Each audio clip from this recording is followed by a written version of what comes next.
আমাদের তো এখানে মা ক্যান্টিন আছে 3 বছর ধরে, আমাদের মাননীয় মুখ্যমন্ত্রীর এটা একটা প্রজেক্ট। অনেক গরিব মানুষ আছেন বা আমরা এলাকার যাদের ক্যান্সার রোগ বা বিভিন্ন রোগ আক্রান্ত আছে তাদের থেকে আমরা ফ্রিতেও দিই, কিন্তু তবুও একটা এলাকাকে স্বচ্ছ পরিষ্কার পরিচ্ছন্ন রাখার জন্য, একটা অ্যাওয়ারনেস বাড়ানোর জন্য, যে মানুষ একদম পয়সাই দিতে পারছে না, বাড়ির ময়লাটা রাস্তায় না ফেলে বা কোথাও না ফেলে প্লাস্টিকগুলোকে এক জায়গায় করে রাখলো। আমরা ভাবলাম যে 1 কেজি প্লাস্টিক দিলে 2টো কুপন তাকে দেওয়া যাবে। 500 গ্রাম নিয়ে আসলে একদম 500ই হতে হবে, 1 কেজি হতেই হবে এরকম কোনো ব্যাপার নেই, কিন্তু তবু একটা টার্গেট 2 কেজি নিয়ে আসলে একসঙ্গে 5খানা কুপন সে খাবার পেল। 5টা খাবার পাওয়া মানে তার $1 খাওয়ার হয়ে যাবে। আমাদের এখানে ভাত ডিমের সাথে একটা তরকারিও দেওয়া হয়, সয়াবিনের তরকারিও দেওয়া হয়, ফ্যামিলি খাওয়া হয়ে যায়, সেটাই উদ্যোগের জন্য।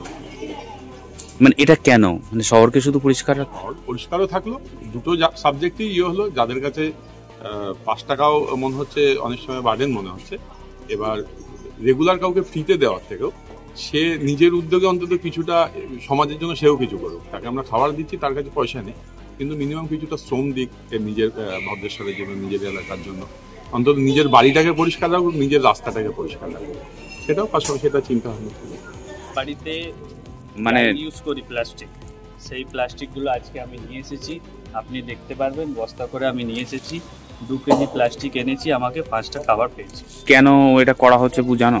সব থেকে বড় কথা হচ্ছে প্লাস্টিকটা করোনা বড় কথা নেই, সব থেকে বড় কথা নিজের পরিবেশটা বাঁচানোর জন্য, পরিবেশটাকে পরিষ্কার রাখার জন্য। নিজের ঘরটাকে পরিষ্কার রাখলে নিজের পরিবেশটা নিজে ভালো থাকবে, এই উদ্দেশ্যের জন্য এই প্লাস্টিকটা দেওয়া হয়েছে। ওই জন্য আমরা আজকে ঘুরিয়ে নিয়ে এসেছি, আমরা খাবার পেয়েছি। 2টো খাবার পাই।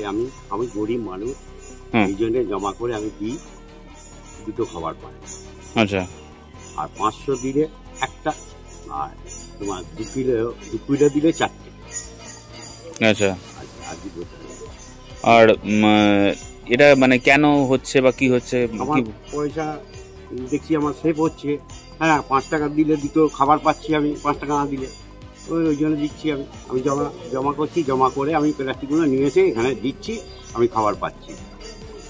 এবার করবেন সেটা? হ্যাঁ হ্যাঁ হ্যাঁ। কিন্তু প্রতিদিন যদি প্লাস্টিক জড়ো, তাহলে তো আশেপাশের রাস্তা ঘুরতে হবে। হ্যাঁ, যদি পাই তো, রাস্তাঘাটে যদি পাই তো আমি কুড়িয়েগুলো সব জমা করবো। 1 কেজি বলেছে যে 1 কেজি হতে হবে, 19-20 একটু হতে পারে, সেটা নিয়ে কোনো অসুবিধে নেই। কিন্তু এই একটা মহৎ উদ্যোগ, এই উদ্যোগে আমাদের বিশেষ করে ভদ্রেশ্বর, এমনি আমরা নির্মল, আমরা অলরেডি ODA+ পাস করে স্বচ্ছতায় আমরা একটা স্থান অধিকার করে রয়েছি, কিন্তু তারপরেও এই একটা বড় উদ্যোগ আমাদের এলাকাকে আরও নির্মল এবং পরিষ্কার স্বচ্ছ করে তুলবে। এখানে আমাদের ভদ্রেশ্বর পৌরসভার সমস্ত যারা কাউন্সিলর আছেন, যারা আমাদের CIC আছেন, চেয়ারম্যান সাহেবের উদ্যোগে তারা যে সকলে হাত বাড়িয়ে একসঙ্গে আমরা এই আমাদের এই প্রকল্পটি আমরা চালু করতে পেরেছি। আজকের আমাদের থেকে শুরু হলো, আজকে ফার্স্ট আমাদের এই প্লাস্টিক নিয়ে খাবার দেওয়ার এই ডিস্ট্রিবিউশনের কাজটা আজকে শুরু হলো। আজকে আমরা দেখলাম প্রায় 5 থেকে 6 জন লোক অলরেডি আমাদের কাছে আজকের এসছে, যারা প্লাস্টিক নিয়ে এসছে। মানে আমরা ভাবতেই পাইনি যে প্রথম দিনেই আমরা কিছু ফিডব্যাক পাবো। প্রথম দিনে আমরা ভেবেছিলাম হয়তো যে কেউ আসবে না, কেন এটা কীভাবে মানুষ গ্রহণ করবে, কিন্তু দেখলাম যে না, 5-6 জন লোক আজকের এসছে ফার্স্ট দিনেই, যারা প্লাস্টিক নিয়ে এসছে বস্তায় করে, এবং সেগুলোকে আমরা গ্রহণ করে তাদেরকে আমরা কুপন দিলাম।